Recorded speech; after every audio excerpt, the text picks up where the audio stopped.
First, Samuel Kujetwa Blakwa insists that we're actually doing them a favor. We're giving them succor. Somebody asked, you're giving them succor in Ghana away from the United States. Many communications and conversations have come up. Where should they rather be? Do they beg to be rescued? Or are we doing as they say in Ghana? It's 28 minutes after 8 here on Sunrise on 3FM 92.7. Solomon Owusu is a senior communicator for the Movement for Change. Emmanuel Kotin is Executive Director, Africa Center for Security and Counter-Terrorism. Eric Mawena Egbeta is my colleague in studio. Julius Kwame Anthony will join us as a member of the government communications team. Welcome, gentlemen. Good morning. Good morning. Good morning, Johnny. Great. Mr. Owusu, what are you looking for with Dr. Bawumia? You're asking OSP to go and look into what? Johnny, actually, I'm not looking for anything from him. He willingly gave an information, and I need further and better particulars of that information. He went to Kumasi and then told the entire country that he single-handedly donated brand new pickups, Right. 300 plus, Navara in nature. Right. So we quickly did mathematics of it and realized that it was in the region of $18 million. Right. And you and I know the salaries of a vice president. And once you're a vice president, you also are not permitted to be working whilst being the vice president. So it became 24 hours. So look, let us try and see how credible this information is. His own information, he should just explain to us. That is what has happened. But unfortunately, instead of his camp and the family coming to my house early morning to thank me for trying to come and thank me. Because of what? For bringing the best out of you. You know, when you go on, you Google the greatest liar, they will tell you about me. I want to give him an opportunity to clear that myth. But you could have called him. You could have gone to his home. You could have written to him. But you chose the OSP route. So that the world will know. The world will know how credible he is. You understand? So they have to be thanking me, not to be insulting me. Are they insulting you? All of them are insulting me. And I'm like, no, I haven't seen this anywhere. That someone makes a statement, and I go in for clarification, further and better particulars, and I'm being insulted. Now others are saying, in 2012, 2010, Alan Tremanti donated, they are also going to. I said, is that an answer to what I am seeking? You willingly. He was not being interviewed by any journalist. If it was Johnny who was interviewing him and asked him how many pickups you donated, and you answered, that way we can even pardon him. Under no pressure, there was no gun pointed at him. He willingly said he donated more than 300 brand new pickups. Come and explain the source of funding for this. Is it a matter? So you say they should be thanking you? They have to. In fact, I was expecting the former vice president to have called me the next day and said, thank you, Solomon. This is an opportunity to let the whole world know that I am so truthful. Right. And the internet never forgets. Rather, all of them come to my inbox, they call me, they send me text messages, and they are insulting me. And I said, wow. But they don't know that me, I eat insult. Insult is part of my life. So, Johnny, that's the matter. I see. So it has no ill intentions. No. You yourself said it. And I said, give us the source. Just the source. You write an academic. But it could have been donations that came to him and then he brought them. All these things will come. You know, under our Political Parties Act, 5-7 for that's foreigners are not supposed to donate. Right. We must know the source of funding. I mean, that is why Galam say we are unable to deal with it. That's why illicit drug traffickers are poking so much of their nose. The man has been a former deputy governor of the Bank of Ghana. Before his salary, that, look, his father was an influential politician. Jesus Christ. You know, he could have possibly been involved in business before he got into politics. Then he becomes vice president. People would want to affiliate with him and say, oh, vice president. You know, like Mr. Kutin the other time on my bed, they asked the whole team to say, oh, come and eat lunch. And we went to eat lunch. Congratulations, you are a candidate for OSP. No. But I'm a candidate for OSP. If somebody gives us small lunch to eat, he's a candidate for OSP. Look, Johnny, I went back as far back as when he was the deputy governor of Bank of Ghana. That's right. Check the salary. If he was not going to even take a cent out of it, to that of being the vice president, he cannot afford half of what he was promising, or he told us. So it is very important. We have been talking about corruption in our politics. Has the OSP responded to you? Not yet. But he has no other option. I'm just looking at him. We gave it to him on Wednesday. He's being paid to do some of these jobs. Right. In fact, he didn't need me to petition before he started doing something about it. He should have, by himself, started an investigation into that matter. But we give positions to people who sit idle. They don't work. But taking it to the OSP means that you want him to investigate corruption or corruption-related activities.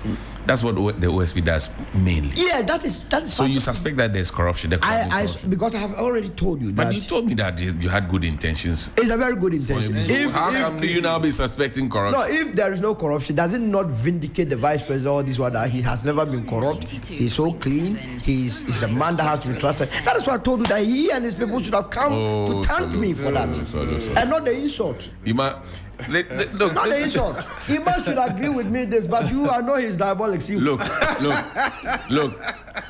Mr. Kennedy Japan. Yes. He's been buying things. He started this whole pickup competition. He is not going to be left out. I have already given the indication. He is going to go to the OSP. Brian the Champion said he gave $1,500 That's right. to. He is also going to go. You see, it is to enrich our democratic parties. CDD has told us that we need presidential candidates need about $200 million. It's scary. So we have to try and identify where the problem is. You understand? Who are those contributing to our political discourse? So that we know how we go moving forward. If it comes out that it was from legitimate source, then it becomes a template. All of us will use it to also be securing vehicles. Right. And before then, if you listen to the tapes, he mobilized a lot of money. The reason why we didn't add the money bit was that we couldn't put estimate on the money. Okay. You know, if you say a lot of money to someone, $1 million is a lot of money. Have you already petitioned? It is with the OSP. Oh, he has petitioned. This matter we are discussing is not Emmanuel, you haven't seen the petition. Beyond my country. When I saw it social media, I thought it was a kind of no, it came with the approval. My brother, you have gone too far. Which one? Oh, so Emmanuel Kuti that has been speaking against corruption is now fighting against corruption. What are you trying to do? Hey, this one is serious, my brother. You have gone too far, my brother. What are you trying to impugn? This is my stake. You see, Johnny. Let's put this issue in context. Right. This is the domino effect of sacrificing capacity for mediocrity. And I think NPP brought this upon itself. Look at the media landscape today. The movers and shakers of the media landscape today. They are all affiliated with the NPP. So what happened? So we must draw certain lessons. Look, the issues my brother are raising. On 3FM, the best you know, in I'm the morning. very, very, consistent when it comes to certain things. That's right. I think our democracy has become too expensive. And it's almost looking as if it's for the highest bidder. And we cannot, as a country, encourage some of these things. Where I seem to disagree slightly with my good brother is the stance they have taken. I understand as a country we need to have a conversation about political donations. That's right. Dr. Bawumia will not be the first person to have mentioned that. for all you know, he will come and say it's politics. He was on stage and he said what he said. We have had instances of this nature where people mount on stage and say things when it comes to proving this, it was politics. That's fine. That has been, and if you look at the history of our fourth Constitution journey, from 1992 to date, people have always donated vehicles to political parties. And let me give you this information. Yes. The 300 pickups Dr. Bawumia was talking about, the more than 300, were pickups he received from individuals. Hey, but you see the wait. Maybe he has information. I have information. So let's listen to him. I want to give you fantastic a better perspective. Because although you are looking for information. Yes. No, but that information must be given to the OSP. No, he's applying it. Right. So you say the world must know. Yes, the world. For the listen good to people us. of our listeners, let at least credit them with this. Yes. So people donated to him as the presidential candidate of the NPP. Yes. Right. And you know how patronage our political activities can take. Yes. So he in turn donated the pickups to the party. I even understand some ministers who were all lobbying to be running mates to him gave an indication the level of contribution they gave. And Solo, you are aware of this. I'm not aware. Oh, you are aware. If I was, what are you talking about? You see, I'm aware. I have an information from you from the vice president, the former vice president. That what? Dr. Bawumia wants to have lunch with you so that you can talk. You are brothers, you understand? But this one is beyond Dr. Bawumia. It's not beyond him. It's something that we want to reach at the probably he wants to create an opportunity and let you understand some of the misinformation in the air. You understand? Yes. Just like I'm clarifying here. Yes. Look, you know people say that me and you, we are anti-MPP. That's why... But no, we always put the facts as it is. You see that in this instant case, if you had consulted me, I would have given you this information. You wouldn't have wasted your time to go to OSP solo. So don't be a bad boy. We are friends. This one you didn't tell me. A better You didn't tell me. You didn't tell me about this one. No, he didn't tell Johnny. He didn't tell me about this one. It will be a He has not told No, he has not told me. Because I have to review my friendship with Solo.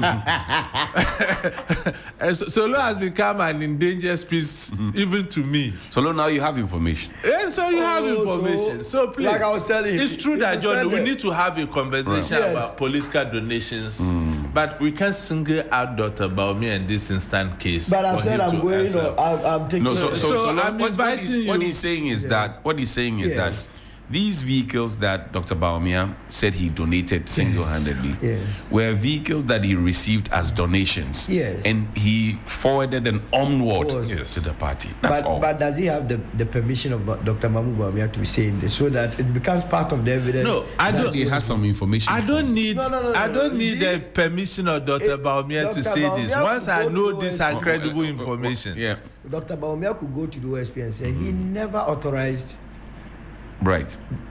Ima to come and say this on his behalf. If there's no clarity from him. So that's why I'm saying that you have. I'm asking whether you have his permission. Be that as may, where it has got into, we are enriching our democratic discipline. At this stage, I am not saying he's guilty of anything.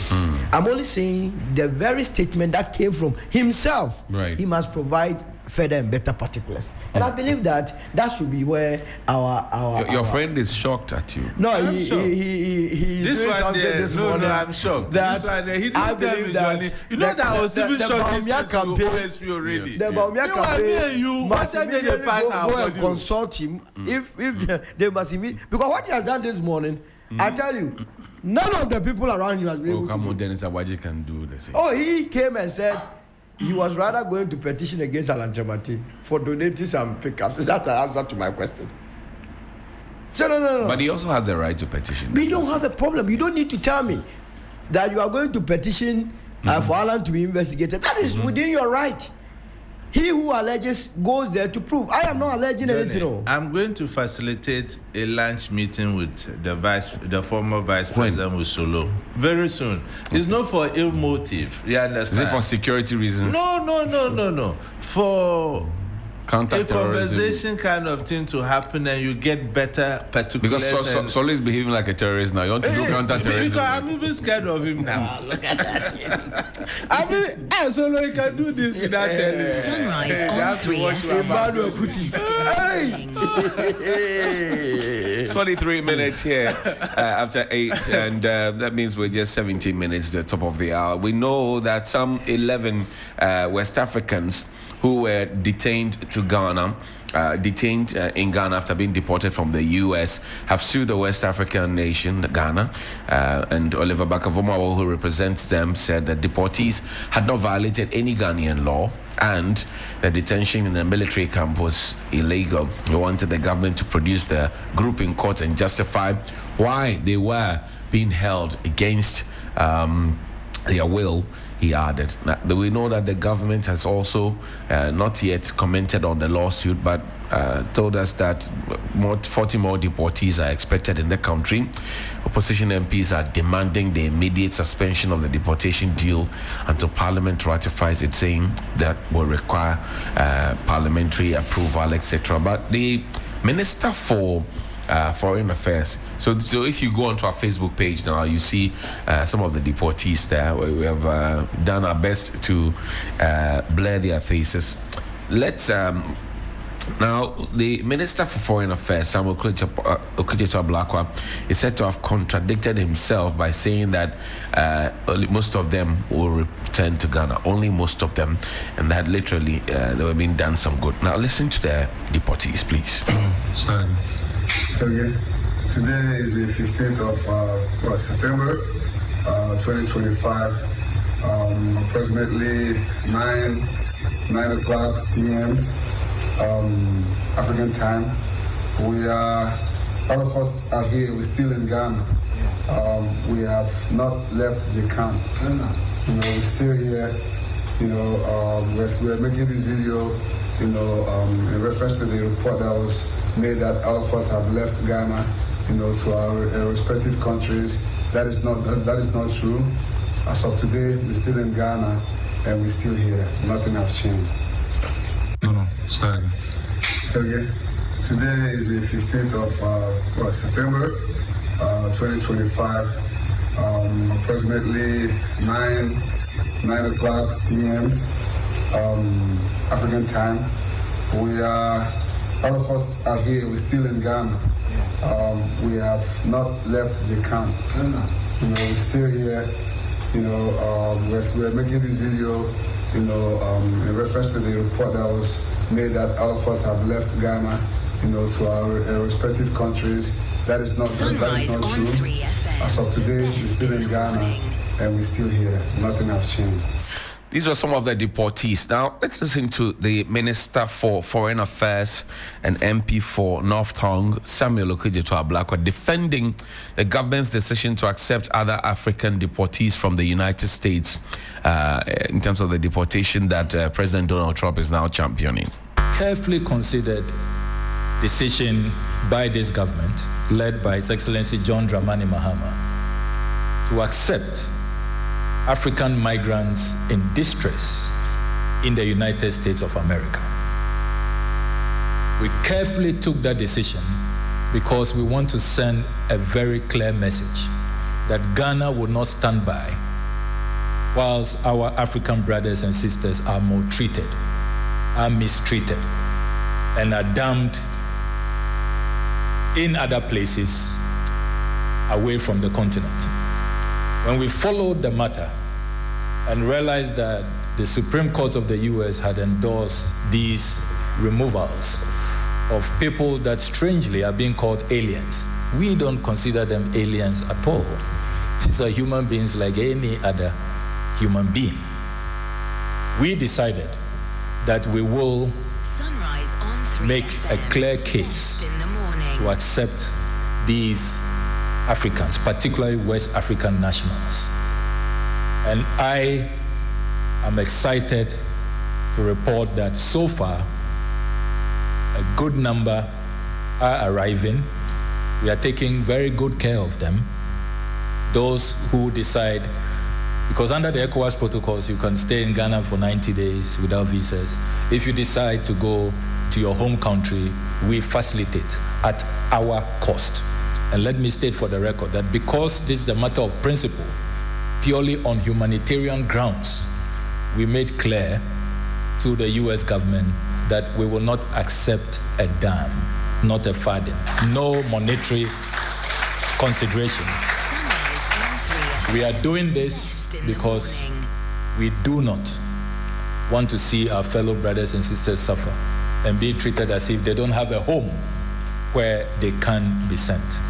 And in the spirit of how we are mobilizing the African people to come home, to feel at home, and to be proud of their heritage, we took this decision as a very principled and Pan-African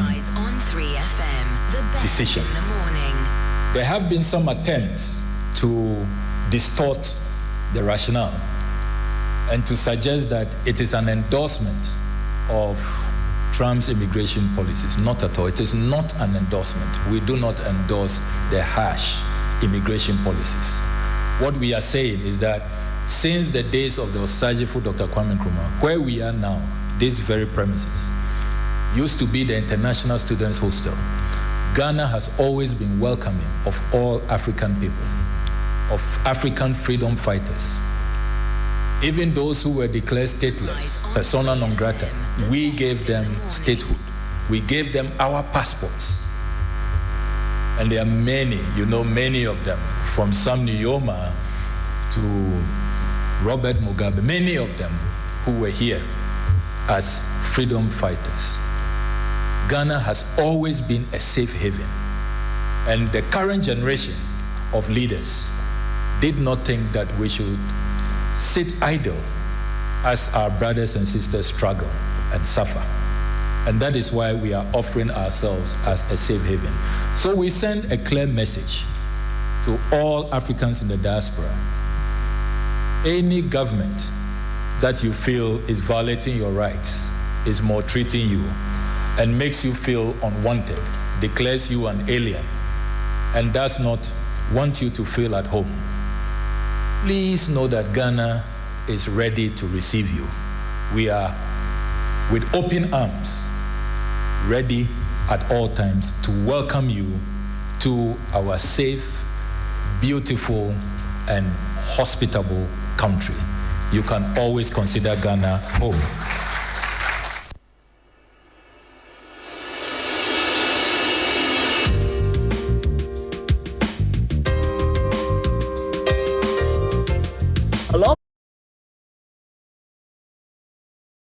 And better with the Osagefo Night Concert. Buy your tickets on *725 *2226#. That's *725 *2226# for 100 Ghana cedis. To be a vendor for this Pan-African celebration, call us on 0531 100 927.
What security implications do you see?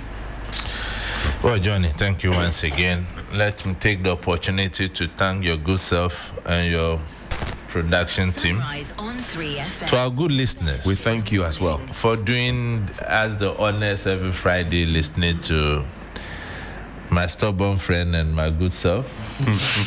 And yes, Johnny, if you look at the two Getmo detainees thing and this one, Right. in terms of security, they are not the same, but in principle, they are the same. You recall the Getmo detainees were hardened extremists that were being held somewhere, and the Americans were looking to dampen them somewhere. Ghana decided to take them.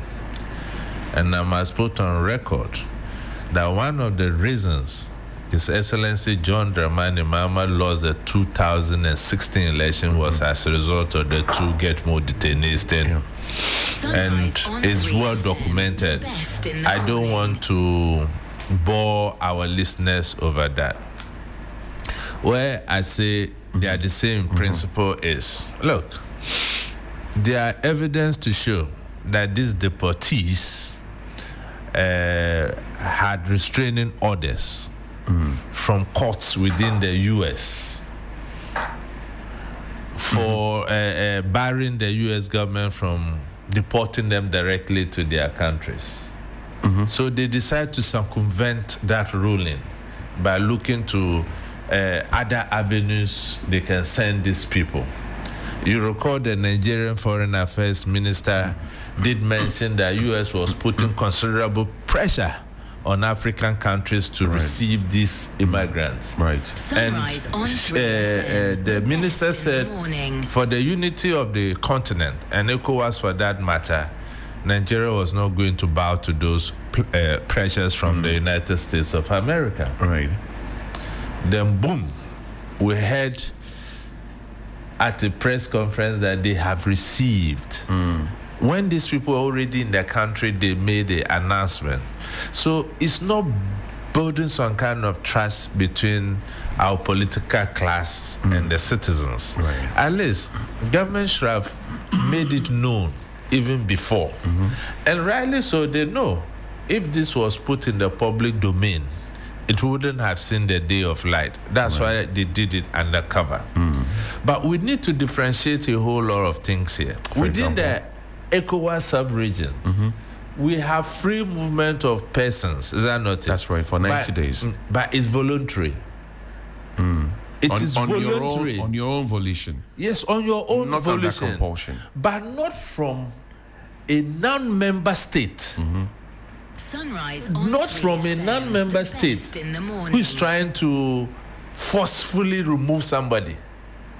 U.S. is not a member of ECOWAS, for Christ's sake. That's correct. So, I want to understand so if that, are you talking about the country bringing them out the personalities involved? Because the personalities that are the point of reference. it's the class action, not the personality. The class action emanates from where? The country. But the human beings are West African nationals.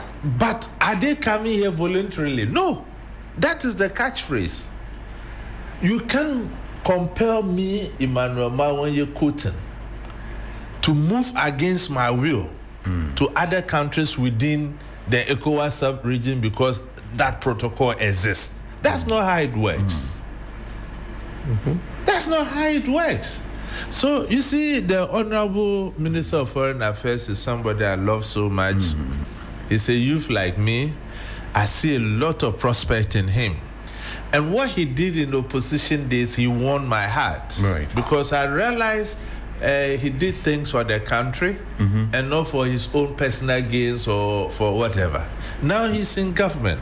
So if he begins to do things differently, and don't forget, the internet doesn't lie. Tomorrow, an opportunity may present itself and you are caught in that fix. You understand? Sunrise on So 3FM, playing the the best humanitarian in the card with the problems we have in this country, we have not been able to solve. You are calling on West African or African neighbors in diaspora who have been prosecuted to come to Ghana. even US that we ran to for freebies are not able to handle these people financially. Ghana that is struggling can do that, please. But if we accepted the Gitmo 2, why can't we accept our own African brothers and sisters? The Gitmo 2, you know the challenges that it brought. What was the Supreme Court ruling on it? It was an illegality, because such international agreement needs to be rectified by Parliament. That's right. And we are bounded by the Constitution of this country. So having known that, why should we go and do the same thing? And surprisingly, it's coming from no government than the same government. So are we saying that when we are in opposition, we are different? When we come to government, we do different things? You know why, Johnny? Yeah. Democracy indeed is coming to a crisis point. Why is that? We need to look at the history and evolution of humanity. From the days of the big empires that crumble to the fight for sovereignty, the First World War and the Second World War, to the fight against slavery, to apartheid recently. Right.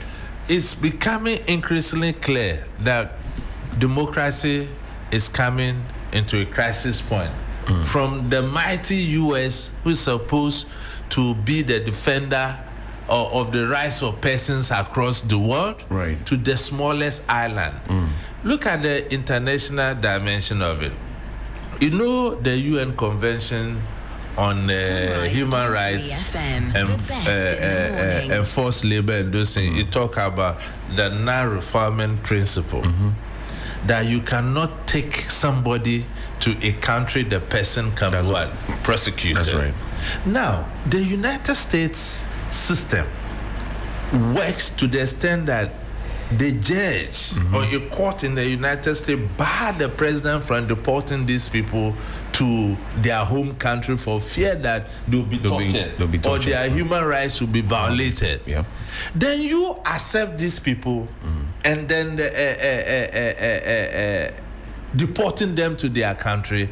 Are we not in bed with the harsh immigration policy of the United States of America? And you know the domino effect it can cause? No. What if other West African countries begin to do that? What happened to our own citizens in the United States of America who are facing deportation? Let me bring in Mr. Anthony. Good morning. Good morning, Chief. And ask you, are the Gitmo 2 here? Where are they? I can't speak to the status of the Gitmo 2 presently. What I know is concerning the... I'll give you information. They are not in the country. They left long time ago. Oh, you can't be serious. They are not in the country. They left and went where? They went back to wherever they go. They are not in Ghana. With the false accusation that they were resettled, some were doing businesses where go and check. They are not in the country. I see. Okay, Mr. Anthony, go ahead with the point. Sorry. As I said, I can't speak to their status presently. It was not part of the reasons why I appeared. But one thing must be made clear about the issue of the West African nationals and talks of non-refoulement and all of those things. As of yet, I am not aware of any of them who are facing any charges or are under threat of humanitarian abuse. Chief, can allow. Go ahead. I was Anthony, allow. Anthony, go ahead. Sure. Go ahead. Yeah. I am not aware presently of any of them who are facing criminal charges. He could tell us which of the people who are here who are facing criminal charges in their country, and in any case, under what circumstances those criminal charges are. Non-refoulement principles are not just invoked. There are Ghanaians who are presently extradited to the United States to face prosecution. It's not the case that anytime a person is going to face a prosecution in a certain country, the person cannot be sent there. That is not the case. It is where the person's human rights are going to be abused without fair hearing that you may invoke non-refoulement principles, that the person will not be given fair hearing in whatever country the person is going to. So you can't just invoke that principle and throw it in the air and say that it means that we are under threat when people are sent to their own countries. Which of the people can be pointed to presently that, oh, if you send Kofi to Nigeria, the Nigerians are going to execute him without trial? That he is speaking of non-refoulement. Why did we decide to accept these 11? The issue is this. Beyond the fact that they have an opportunity to stay in Ghana for about 90 days. Africa and West Africa has been dealing with migration issues for a very long time. I recently was making a review on the issues around migration and how the continent has been trying to deal with it for a very long time. As far as Yahya Jammeh being in government, dealing with the Gambian crisis, where some of them were on boats going to the United Kingdom, drowned and all of that. Our position has always been that if you are not able to accept our citizens, bring them home. Do not torture them, do not abuse them. They should not vanish. That has always been the position of this continent and the sub-region. And so where we are faced with a situation where our compatriots, our fellow West Africans, are in the United States, if you followed the reads they filed themselves, even by Oliver Bakavoma, we'll get into those details. They are affirming that they were detained in shackles in the United States. I believe that as a sub-regional leader that Ghana poses itself to be, we owe a humanitarian obligation to these people. But do you consider this as a betrayal of Nigeria's initial refusal to accept any of such detainees or deportees? I don't think that is a betrayal of Nigeria's refusal to accept those deportees. Under what conditions were the Nigerian government approached to accept those deportees? Is it only their nationals or including nationals of other countries? Our acceptance of these deportees include our nationals and others who are coming here. And so I don't think it's a betrayal of the position of the Nigerians. In any case, Ghana does not owe an obligation to Nigeria to accept its foreign policy position on every issue. There is no such obligation we owe to them for there to be any betrayal of any such obligation. What we believe is our obligation under the circumstances is to ensure that whereas the Trump administration's immigration policies are repugnant, we do not accept those policies. They are not policies that we are in bed with the United States on. But we owe an obligation to our fellow West African nationals. Do we have the capacity in terms of the economic capacity to house them, to feed them, and also to integrate them properly? Do we have the capacity? Of course, Ghana has always done that. Where there have been several crises in this sub-region, in fact, the continent as a whole, from Liberia. There are some people who are still in this country. What difference does 11 make? I understand that for the larger majority of the Ghanaian people, the concern is security. When I am a Ghanaian, I wake up early in the morning. My issue is that my government must conduct itself in a manner that does not put my individual well-being in jeopardy. That is the concern of the ordinary Ghanaian. The question is, has government taken steps to ensure that this effort to play its role as a sub-regional leader to accommodate our fellow West Africans who are in crisis does not put individual Ghanaian citizens in jeopardy? Has government taken steps to do that? Yes. What has government done? The conditions for this understanding between the United States and Ghana is that Ghana itself would vet every individual that will be brought here. You'll be enabling Trump? No, we would not necessarily be enabling Trump. Trump has put our people in shackles. Whether you like it or not, West Africans are the same as us. They have put them in shackles and detained them. And they are bound for wherever.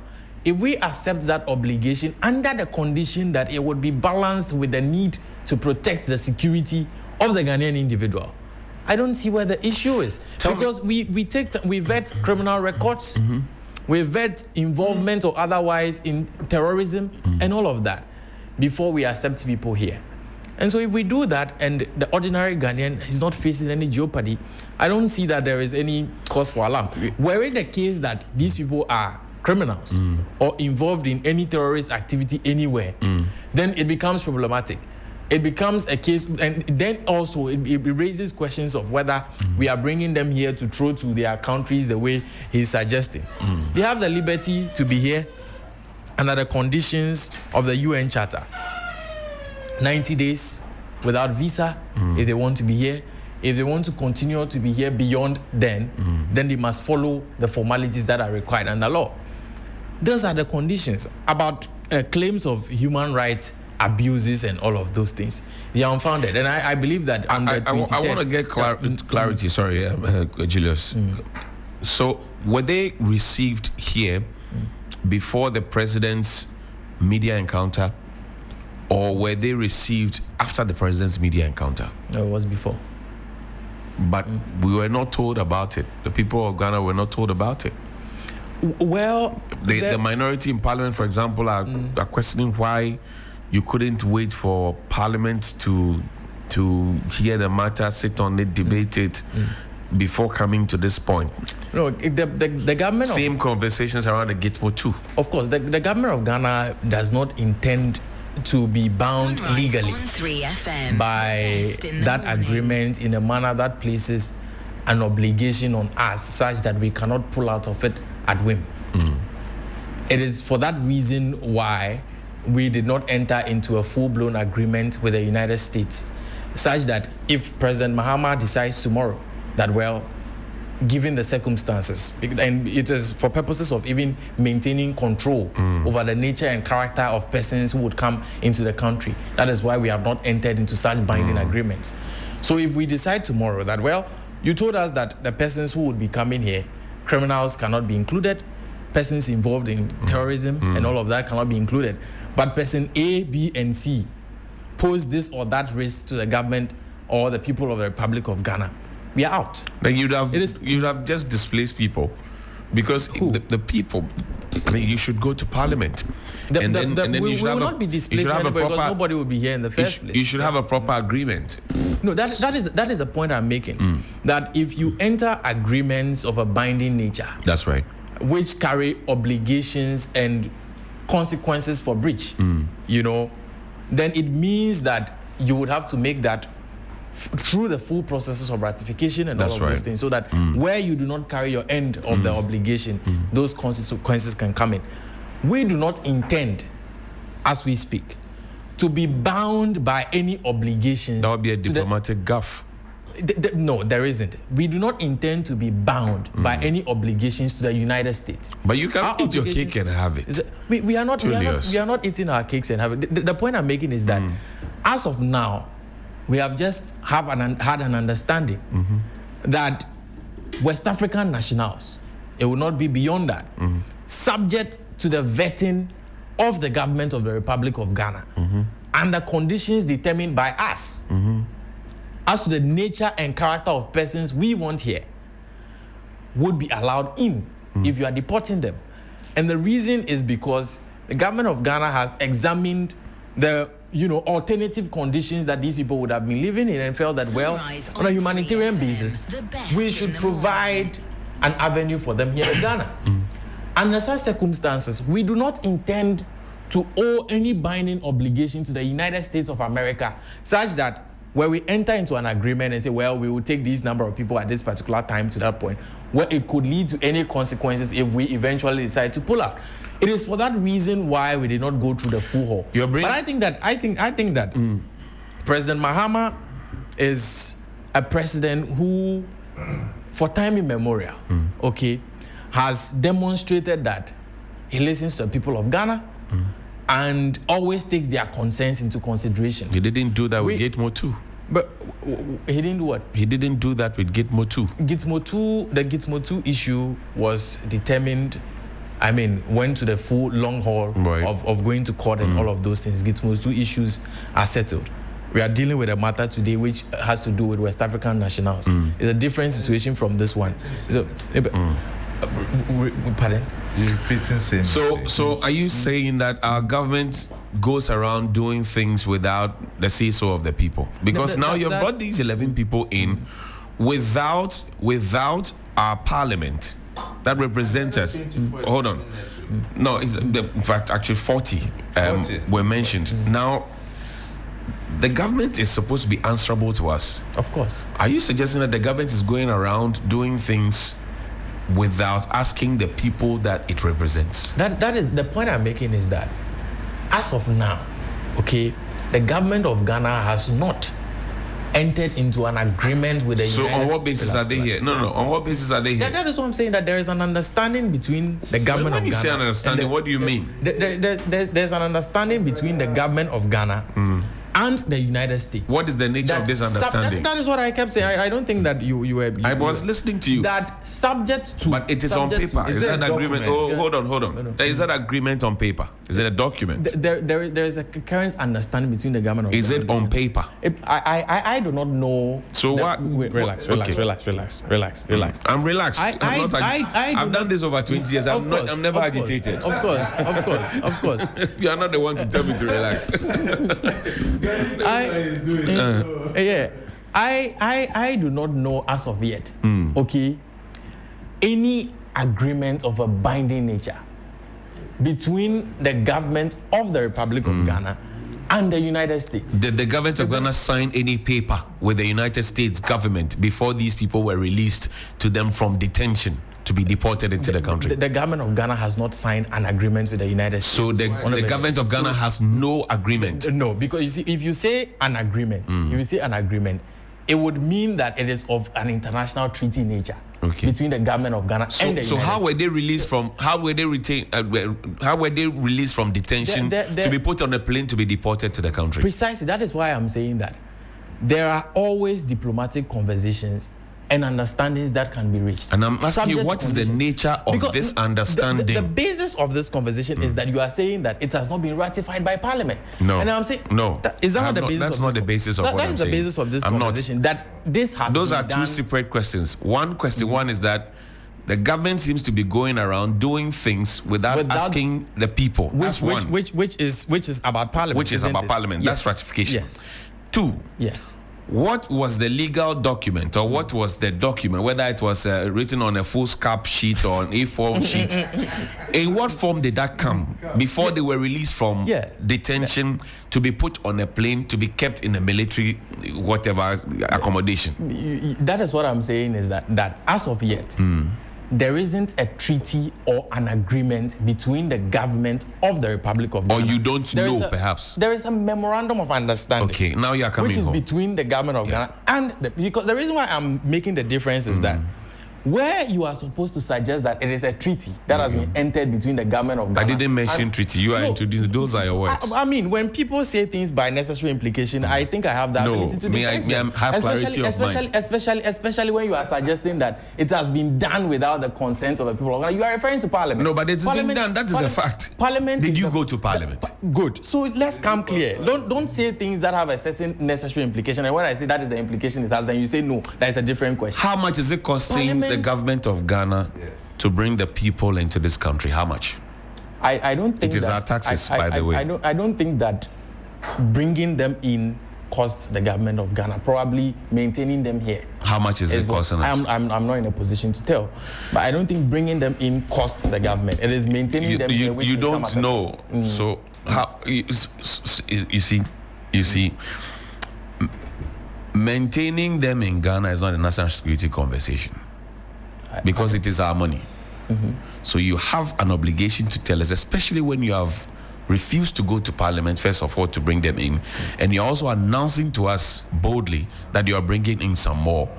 And you will keep them here for as long as they want to remain at no charge to them. And you would even take them back to their countries if they so wish at our own cost. These are Ghanaian taxpayers' money. So that's a different question. You are saying that how much does it cost us to bring them here? Did it cost us? Not does it cost us. I mean, did it cost us to bring them here? Which I said that it does not cost us money to bring them here. They are being deported by the United States. You know that for a fact? Yes. Okay. But if you are speaking to maintaining them here and subsequent issues, that's a different... So please, let's separate the issues. So how much is it costing us now? That's what I told you, that if it comes to cost of maintaining them here, I'm not in a position to tell, but I can tell you that it does not cost us money to bring them in. Thank you, Julius. I'm grateful. I was making it's okay. I think I'll come back to you. I think I've had more time with you than with any of them. It's just fair that. Of course. But if you let me sum up in 30 seconds. Yes. In 30 Go ahead, Julius. We must be clear. Go ahead. We must be clear on one thing, that parliamentary ratification of this particular issue is not a problem or does not in substance deal with what the real concerns of the people of Ghana is.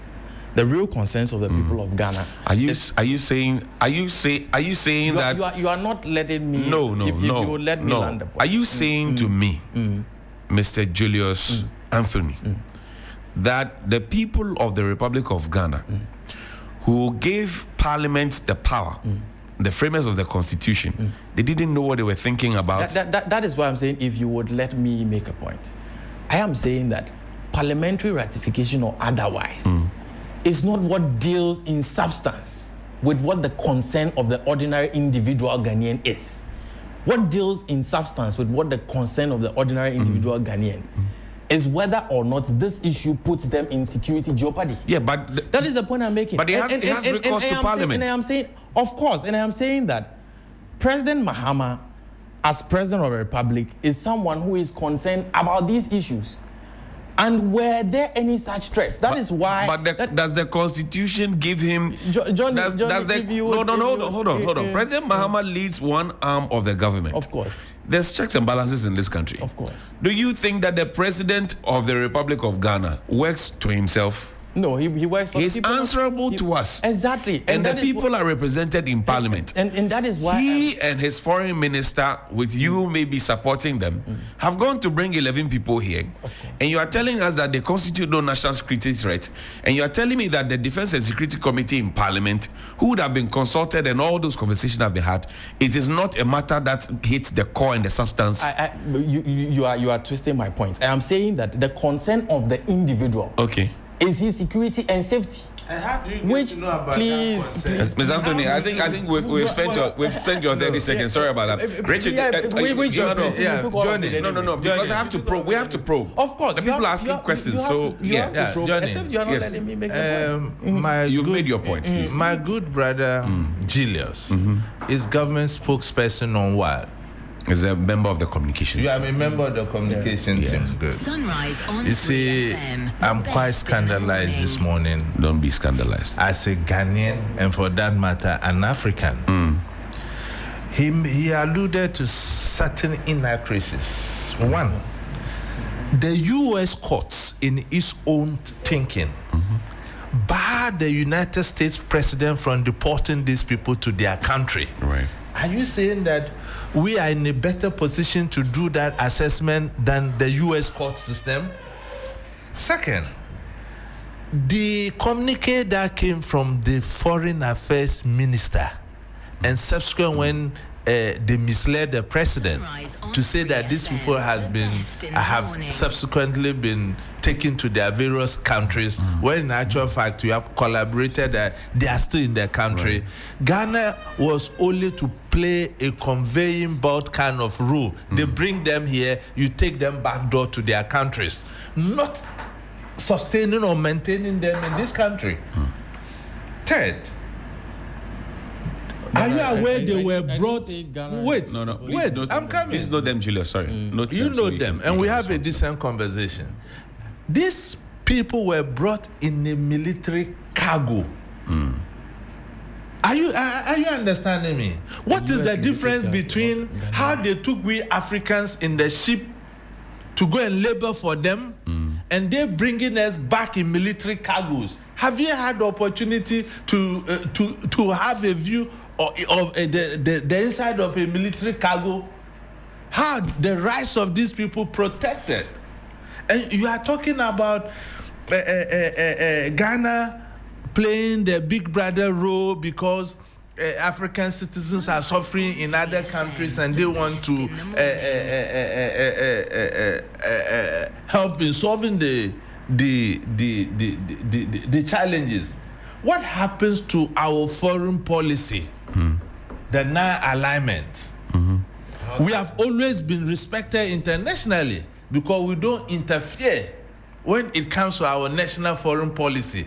This is a harsh immigration policy by a racist president of the United States of America. Those are your opinions. Yes, they are my opinion, and I take them wholeheartedly. But the government is clear that we don't support Trump's immigration. So if you don't support and you are aiding, what are you doing? And secondly, my brother, that would be the third point. Actually. Point, yes. Don't be using semantics to take all the time. No, there are no semantics. You said that. You said that. Ghana can pull out from this arrangement at any point. Because what? They are not binding. They are not binding. They have not been ratified. Then it means that we are breaking the law, both nationally and internationally, because there must be legal guarantees before you take in somebody. That is what international laws talk about. Even our own constitution, right? Article 75. What does it say? Look, you know why? My brother, I'm coming. Let me land and see. Johnny, allow him to land. Johnny, you see all of this. You see all of this. In the age of the new media, social media, politicians can no longer sell black as white to the good people of this country. And you see, the truth is one. When you are communicating the truth, it's effortless. When you are trying to put falsehood in the name of semantics and jargons, you struggle. And you see the banter between you and Johnny. Are you young man. Are you suggesting that he was not being truthful? No, he knows that most of the things he's saying, he has to run away from some at the end of the day when he was saying that. Which of the issues is then? So you just when Johnny put to you that one which of the issues then? When Johnny put to you, as of now, when you mentioned that there was a form of arrangement. And Ghana can pull out of it at any time. It's a fact. It's a fact that. And Johnny puts it to you with facts. Over you not going to Parliament, the People's Assembly. It's a different thing. You were jumping to treaties and putting those words as Johnny's words. No. And when Johnny pushes it to you, you claim that Johnny was not allowing you to flow. Allow. Communicating the truth is very effortless. And let's be minded, my young brother. Please, I see a lot of potential in you. It's my first time meeting you. That is not your job. There's a difference. That is not your job. Let me bring in some of your microphones out. Let me bring in Solo.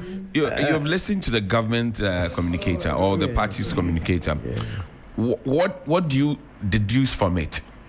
Well, I believe that because you had some questions on your mind. Exactly. Now, listening to him, do you have clarity? I have clarity. And I believe that you see, when it is white, it is white. When it's black, it's black. The two interviews that you played clearly shows that one is not telling us the truth. And I tend to side with the Deportees. One, they are here. Two, they have not been sent out of the jurisdiction. And so it means the president was given the wrong information. I mean, it's always good for the government to come back and clarify that maybe we got certain things wrong. There is nothing wrong with getting certain things wrong and correcting it. In terms of agreement, there would have been an agreement. Julius is a lawyer. He knows there are verbal agreement, which comes under express agreement here and there. Before you put anybody on a plane, there has to be an agreement before the person moves. But I would disagree with anybody, including my brother Ima, that Trump is racist and that he wants to get the people out of. Look, in this country called Ghana, if people are here and you think they are not serving your interests, you have to get them out. He is, for Christ's sake, the president of the United States of America. He is not the president of the world. He is saying that these people in my country are not going to help my cause. Get out. That is what we have to be doing. So instead of blaming Trump, you must blame our successive governments how we have not been able to build a buoyant economy. As we speak, all the youth are going out of this country. Go to the Canadian embassy, go to the Australian embassy, go to the US embassy. Everyone is leaving. Why are they leaving? Because they feel that the local conditions are not good. That is why. In any case, let's look at this from this angle. That if Ghana saw these deportees in the US in a very deplorable state, that they were going to kill them or they were dying. And they said they were refusing to go to their country. Will Ghana sit aloof? They are, for Christ's sake, our West African brothers. You understand? To the extent that we don't have any information to say that they are terrorists or they are injurious to the national security of this country, I don't think it is wrong. If we were doing our things right, they could contribute to the economy of this country. We need human beings. That's right. To develop a country. Let us welcome people and put them to good use. But must we not go through the right process? Absolutely. That's what I'm saying, that this one needs Supreme Court interpretation once again. When Fred, let's look at the reliefs that are being sought by the Deportees. because you see, now we are talking about people are using the Gitmo 2 case as a case study. Right. And I've already explained to you that the Gitmo 2, the people were Yemenis. Right. We are talking about West African countries. Do we set aside or put aside the ECOWAS protocol that allows for free movement? No, you cannot do that. Absolutely. So it is not the same case. These are West African countries who have the right to be moving about for 90 days. Okay, let's look at the reliefs that are being sought. Oliver Bakavomao is the legal representation for the 11. It says persons who are seeking asylum in the U.S. are bundled with without their consent and are sent to Ghana. These are refugees who have made their clear fears of being sent back to their respective countries. Now, then Ghana goes and signs some agreement with U.S. To go for them. Did they tell you they want to come to Ghana? Did anyone in Ghana tell our government we want them? It's a question. That's the parliamentary question. Now, they sue you for violating their rights, and you say they should be grateful to you for coming for them from the U.S. How? But you see, Johnny, even from let's look at the reliefs. The first, you said the people that didn't say they want to come to Ghana. Yes. They want to go back to their country. That's right. That was what they were saying. Yes. They wanted to go to any other country That's apart right. from their country. That's right. No. Ghana that is what they are saying. No. So let's go back to it, please. Let's go back. No. Let's get clarity. Solo, don't do your here. No. Just that they were in detention in the U.S. with their will. They were actually. They were in willful detention. No, they were not in willful detention. One at a time. Were they in willful detention? One at a time, gentlemen. Restraining order against their deportation. I think there was a Hold on. Were they in willful detention in the U.S.? That's why they sought for restraining order. You're a lawyer. Relax. Precisely. Look, were they in willful detention in the United States? No, they were not in willful detention in the United States. You are talking Please. They got a restraining order against their deportation. Is that not? If somebody had his freedom, why would he sought a deportation an order against him? So what are you talking about? They didn't want to go back to their country. They didn't want to go back to their country. But this is not their country. No, Ghana is saying that they will take. They didn't say they didn't want to go back to any West African country. They said to their country. America said come to Ghana. Ghana, you don't want to come. Okay. Johnny, for our listeners, let's respect our listeners. Well, we respect them. Yes. That's you right. know why? Let's get this streamlined. But I want to wait. No, Please. We need to get. Don't go run away from it. Let's deal with the issue. Sorry. We need to get what their legal counsel thinks. Right now, he says the foreign minister yesterday disclosed that the Attorney General advised Cabinet that the MOU. So there's an MOU regarding the refoulement of 14 West Africans and 40 and of the 40 more expected does not require ratification. He says this is upon the Attorney General's advice. Now, if this information is true, then the AG gave Cabinet bad legal advice. The MOU is constitutional to the extent that Parliament hasn't ratified, unconstitutional, to the extent that Parliament hasn't ratified same. Let's be clear. The administration is acting unconstitutionally and also in violation of international law in facilitating the refoulement of asylum seekers back to their countries of origin. So first of all, hold on. Are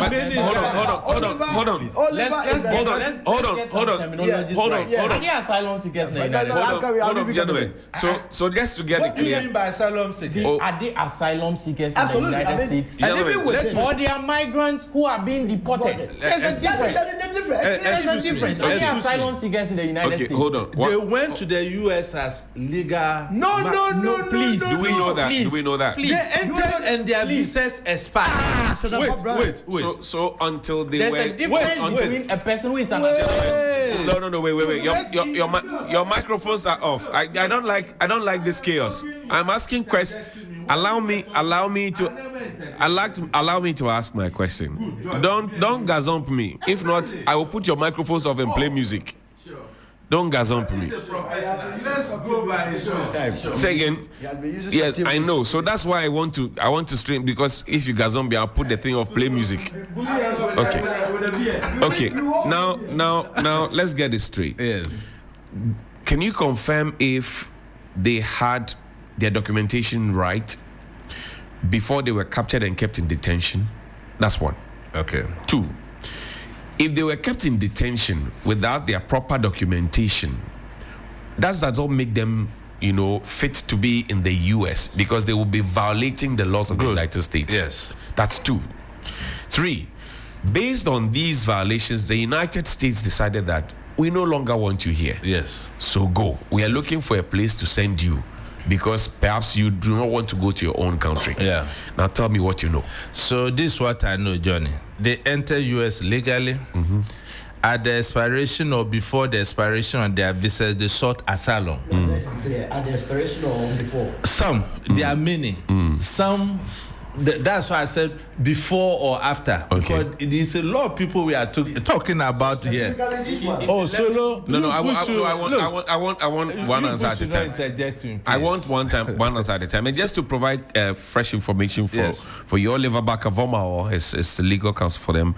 1 minute ago, it says last night 6 of my clients who were repatriated against court orders in the United States were moved from the military camp to another processing site, in inverted commas. Our tracking suggests they may have been taken into Togo. Good. This is what he's saying. So you see what is happening now. So my point, at the expiration or before, some sought asylum, and I can speak of a particular one, the Gambian. Okay. He's a bisexual. Right. And homosexuality in Ghana and the stuff. Right. So he sought asylum. In the process of hearing his asylum case, that was when he was moved. Okay. The Nigerians who are here are also claiming, I use claiming advisedly because I'm not privy to that, that they sought asylum based on certain things. And in the process, they were also being removed. That was why they sought a restraining order. Okay. And that restraining order was granted by the courts in the U.S., barring the U.S. president from removing them to their home country. Now, this is the catch. To their home country. Wait. Because of fear that... No, to their home countries. For fear that... So that suggests that they could go anywhere. Not everywhere. What are you talking about? No, it's okay. Johnny, get overworked. Johnny, wait. I don't know why we are even discussing. I'm not landed. Johnny, let me flow and we'll see. Let me flow and you see where I'm coming. Quickly. Johnny, you have 1 minute actually. Look, you can't move me to a country I don't want to go to. You'll be going against international law. And what we have to know is that many of these deportees have wives and children in the United States of America. Including the bisexuals. Including the bisexual. I don't know about the bisexual. It's only one who is a bisexual. That's the Gambian person. Okay. And our stand on homosexuality in this country and Africa at large. So obviously, those people will not have their peace here. You know that for a fact. I'm sure that the government would have checked these things before bringing them in. But with the information you are even bringing, the president came to say that they were already moved out of the country. Contrary to the fact that they are still here. Oliver is saying that they have been moved from the military a minute ago, 6 of them. Which indicate that they have been moved to Togo onwards to Nigeria.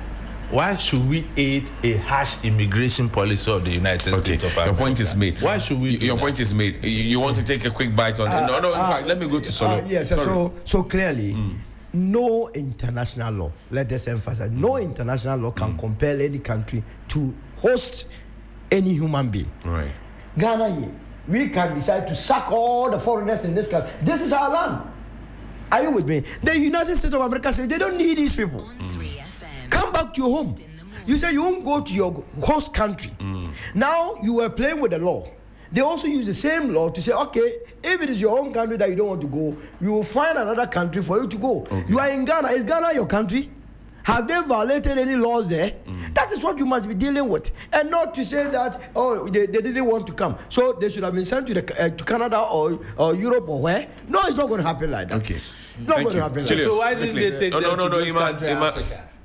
Julius. Yes. A minute on it. Fred, let's look at the reliefs. Go ahead. Yeah, your mic is live. The point I keep making is that the most important thing for Ghanaians as we speak is that these people should not pose security risk or security threats to them. And the intention of the government of Ghana is not to keep these people here in Ghana. Oliver's concern is about protecting the human rights of these people. Of course, they have every right to safeguard their individual rights. I do not think that it is in our interest to do anything that is inimical to the human rights or the safety of our West African nationals, and there's no such thing. They have been brought to Ghana because the US says they don't need them there. And they were shipped in a military aircraft from a military encampment in the United States. So the whole argument which seeks to suggest as though they were in bliss in the United States, enjoying their freedoms, free on the road, and then the Ghanaian government went and cozied up with Trump to pack them and brought them here. It's one, I can't really buy that they have wives and children and all these claims that are being made. I don't know where those. So going forward, to suggest that these people were living a happy family life, and then the government of Ghana went and encroached on this happy family life and brought them here. That is not what happened. Oliver, as counsel of the people, and you have a legal background as well, suggests that if it's indeed true that the Attorney General gave cabinet that advice that bringing them in does not really require all those ratification of Parliament, and that they could just do a simple MOU, like you stated, an arrangement or agreement that they could just pull out, then it was bad advice. What do you say to that? Well, I would want to see what the Attorney General's own response is on that. But as I said, if there is going to be a treaty agreement between any government and the government of Ghana, of course, it has to go through parliamentary ratification. Right. As of now, the point I kept making from the inception is that the government of Ghana does not have a treaty arrangement with the United States, such as to place obligations of a binding nature on us. Okay. It is for the same reason why I am saying that we are doing this subject to our, own verification process in terms of whether these people pose any security risk to the people of Ghana or not. And so anytime at all, we can decide where we are backing out of this process. So there is no binding treaty as of yet. But I want to hear what the Attorney General himself says about this particular. I hear you, gentlemen. Closing thoughts. Yeah, so let us not come to the conclusion that because Oliver is saying it's unconstitutional, that it means it's unconstitutional. Right, he has an interest. He has an interest, and he's only a lawyer that is going to present this case before a judge. That's right. To determine the veracity of his claim. That's so right. he is expressing an opinion, just like everyone is expressing an opinion. Right. Let the court decide. But here we are dealing with West African nationals. It must cross our mind. Which should have been ratified by Parliament, by the way. But we also have ECOWAS protocols. Okay. That allows them to enter this country for 90 days. For 90 days. Okay. So we have to. This is why I believe we have to have the Supreme Court interpretation has to come in. I see. Okay. So Johnny, will you do us the honors? I think I have to. Let's see if you can take Dr. Bawumia to SPD. No, I think you can do us the honors. Not just that, even the Chief Justice, the former Chief Justice, Council of State member, right. I'll be seeking some. Pardon? The Council of State member. Her ladyship, Sophia Kufu. Yes. You want to take her to court? Breaking the oath of secrecy is the number one crime against humanity. Oh. I'm going to go. But why? Hey! We have to let the system be busy. Let's let the system be busy. People are not busy enough. When are you forming your party? You say you were launching. It's coming on soon. Movement for change. When is it happening? It's becoming a political party, What would you call it? Give us definite dates. Johnny, if I give you all this information, would you come and MC the program? You see, he's always running away from and when you are MC, you are going to pay for that. Don't let us lose job here. Everybody life money. So Johnny, this is my closing remarks. Yes. In a globalized world, the norm is the respect for human rights and international law. Any other thing is effect. And the fact that you as a sovereign country, you decide whom you entertain or whom you don't entertain. It must be done under the ambit on of 3 the law. FM, Right. the best If in all the the morning. legal processes are exhausted and the legal processes clears you are a nuisance in that very jurisdiction, you will be taken out. We are not saying the United States should not take immigrants who are living in the United States illegally out, but it has to be done under the ambit of the law. And for nothing at all, the United States has the moral right to guide the doctrine of democracy. Okay, thank you. Julius. We are dealing with morality.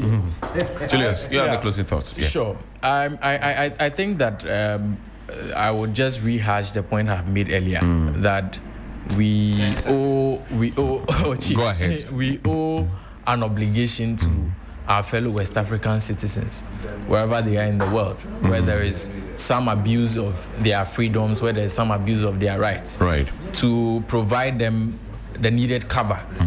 And the move by President Mahama and his government is not with the intention of abusing the human rights of anybody, as is being alleged. And as we Sunrise speak, on 3 nobody FM, is being the held best contrary in the to their own morning. will. They have the freedom and ability to move from Ghana whenever they want to move from Ghana. The critical question is that, can they go back to the United States, or were they wanted in the United States? Were they enjoying any freedoms in the United States that was curtailed? No. Okay. They were already detained in the United States and were going to be sent wherever is next available. Thank you very much. And so that is what we work with. And finally, the key consideration in all of these processes is whether or not any of those acts would put the security of the Ghanaian individual in peril. We'll find out later when the minority takes on the government. Thank you, Julius Anthony, Emmanuel Coutin of Africa Center for Africa Center for Security and Counter-Terrorism, Solomon Owusu, Senior Communications Member of the Movement for Change, and Julius is a member of the NDC's communications team. We'll see you in a bit. Stay with us here on Sunrise on 3FM 92.7.